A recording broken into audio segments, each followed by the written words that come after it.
o Senhor nos dá a oportunidade de vivermos. E o Senhor nos dá a oportunidade de vivermos na sua mais plena liberdade. Muitas das vezes ficamos a perguntar: por que tantas coisas acontecem na nossa vida? Principalmente quando os ventos se dão ao contrário. Como nós questionamos a Deus? Como nós queremos entender Deus a partir da nossa ótica? E o Senhor nos convida a entender que as coisas não são da forma que nós pensamos, mas as coisas é da forma que Deus pensa. As coisas são coisas do alto. O Senhor tem uma aliança conosco. Nós não estamos nessa vida pelo nosso bel prazer. O Senhor tem uma aliança conosco, da qual nós participamos da aspersão do seu sangue. Por isso o Senhor emola um sacrifício de louvor na história de cada um de nós. E aí, meus irmãos, o que nós vamos escolher? Nós vamos escolher o caminho que nos leva ao céu ou o caminho que nos leva à perdição? Deus dá oportunidade tanto para o trigo, como Deus dá oportunidade tanto para o joio. Senhor, tu não usaste semente boa? Queres que vamos arrancar o joio? E o que Deus vai dizer? Deixe o joio crescer no meio do trigo. Porque tenho esperança. Deus tem esperança com os maus. Deus tem esperança com os que estão perdidos. Deus tem esperança com os que não vão bem. Porque Deus espera até a última hora, a hora da colheita. E se na hora da colheita, joio continua sendo joio, o que o Senhor vai fazer? O Senhor irá verdadeiramente jogar na fornalha ardente. O Senhor irá queimar este joio. Padre, Deus é mau. Não, meus irmãos. Deus nos dá a oportunidade de decidirmos o que nós queremos plantar nessa vida. Deus nos dá a oportunidade de decidirmos o que nós queremos plantar nessa vida. Por que jogarmos a culpa em Deus, se a Deus não tem culpa? Por que queremos responsabilizar Deus dos nossos atos, se isso não é verdade? Por que queremos jogar a responsabilidade para Deus de algo que nós mesmos decidimos por nós mesmos? Por isso, meus irmãos e minhas irmãs, a gente só colhe aquilo que a gente planta. Cabe a nós a decisão de sermos trigos, plantarmos trigos, lutarmos para que o trigo possa vencer. Qual é o caminho, Padre Rodrigo, que a gente luta para que o trigo possa vencer? Sendo trigo. Sendo trigo. Ontem eu fui à cidade de Bela Vista pregar lá no início da festa de Nossa Senhora da Piedade, segunda novena. E ontem lá eu usava aquela música sertaneja que tem feito aí algum sucesso. Que Deus nos livre dos maus, mas que Deus também nos livre das maldades de gente boa. Olha para vocês verem como o mundo verdadeiramente é o cão. Como que alguém é bom e tem maldade? Não pode. Viemos nesse mundo para ser bom. Não temos o direito jamais de fazer maldade na vida de ninguém. Ah, padre, mas tem muita gente boa por aí sendo mal. Está errado. Está errado. A gente não negocia com o mal, meus irmãos. Nós não negociamos com o mal. Nós devemos deixar sempre, diante do tamanho sacrifício que Deus tem por nós, na sua imolação, para a nossa salvação, que esta palavra seja acolhida na minha vida, na sua vida, na vida de todos nós. Porque esta palavra semeada em nós é o que há de nos fazer ver as coisas boas. Deus tem sede de que nós possamos nos salvar. Deus não nos criou para nos perecer, mas Deus nos criou para que nós possamos viver as coisas maravilhosas dos céus.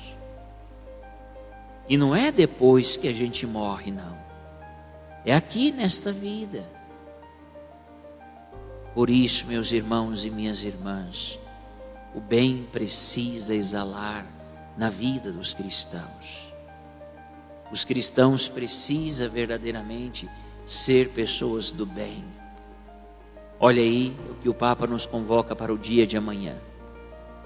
Em meio a tanta dor, em meio a tanto sofrimento, em meio a tanto isolamento social, o Papa nos convoca para o primeiro ano dedicado aos avós e aos idosos, para que eles possam se sentir participantes conosco de uma sociedade que caminha rumo aos céus. Qual é o gesto concreto deste ano de São José, que nos desperta no dia de amanhã para olharmos para os avós? Levar eles a compreender que não existe idade alguma para aposentar. Levar os nossos idosos a compreender que a vida é uma dádiva e que eles são produtivos. Eles são trigos. Quantos idosos se sentem como joios? Nós sabemos isso.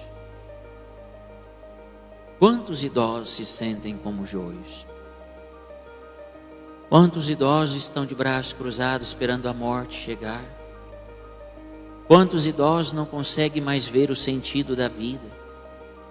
Quantos idosos caem na amargura, no sofrimento, no desespero, na angústia, olhando para a sua história de vida e somente sendo capaz de enxergar o que não deu certo na vida deles, principalmente quando olham para os filhos. Quantos idosos vivem vida de frustrados? Quantos que a gente conhece? E não foi para isso que nós viemos. Imagina, meus irmãos, a gente vir uma vida toda, lutar uma vida toda, e no final da vida a gente se sentir impotente. Uma senhorinha, há umas 2 semanas atrás, mais ou menos aqui na frente da mesa da palavra, embaixo, depois da missa das 19h30, se eu não me engano era uma quinta-feira, sem ser antes de ontem, a outra, estava celebrando o 7º dia do seu esposo. E essa senhorinha veio com o seu filho até a mim, e ela disse no meu ouvido, para que o filho não escutasse, mas lógico que ele escutou: Padre, meu marido morreu, eu vou suicidar, minha vida perdeu o sentido. Padre, se eu suicidar é pecado? E eu disse para ela: se a senhora suicidar, a senhora vai arrumar 2 problemas. Primeiro problema, a senhora não vai para onde ele está. Se a senhora está com saudade dele, a senhora não vai para onde ele está. Ele está no céu, a senhora vai para o inferno. E segundo, a senhora tem que entender que ninguém tem direito de tirar a vida. Lógico que eu disse para aquela senhorinha que ela ia para o inferno, para ela não fazer nenhuma besteira, né?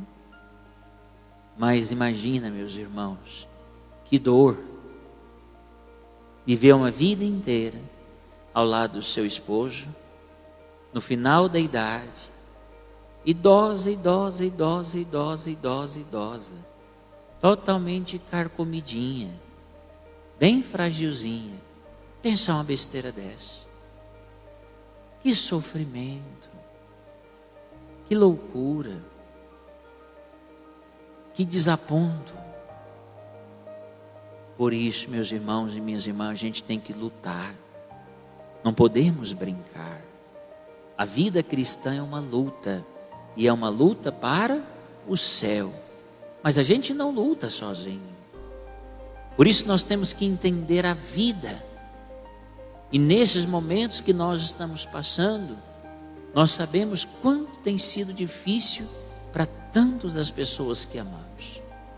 Por isso, meus irmãos e minhas irmãs, uma atenção redobrada aos nossos idosos, uma atenção redobrada aos anciãos, uma atenção redobrada àqueles que durante toda a vida foram trigos, porque de repente na história da vida, em circunstâncias tão pesadas que estamos vivendo, alguns têm se tornado joios, enquanto o que Deus espera de nós é o contrário, que o joio se transforme em trigo, como aconteceu com Dimas, o bom ladrão. Hoje mesmo estarás comigo no paraíso. Tem jeito, meus irmãos. Nós temos um bandido canonizado por Deus na última hora, como testemunha ocular, para que todos possam entender quão tamanha é a misericórdia de Deus. Nós viemos nesse mundo para ser trigo. Nós não viemos nesse mundo para ser joio.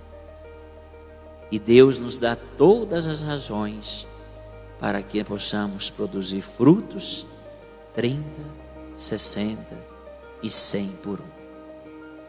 Abra o seu coração. Você é um filho muito amado de Deus. E Ele hoje, mais uma vez, vem lhe dizer que Ele faz acontecer um sacrifício de louvor na sua vida, porque Ele é o teu Senhor.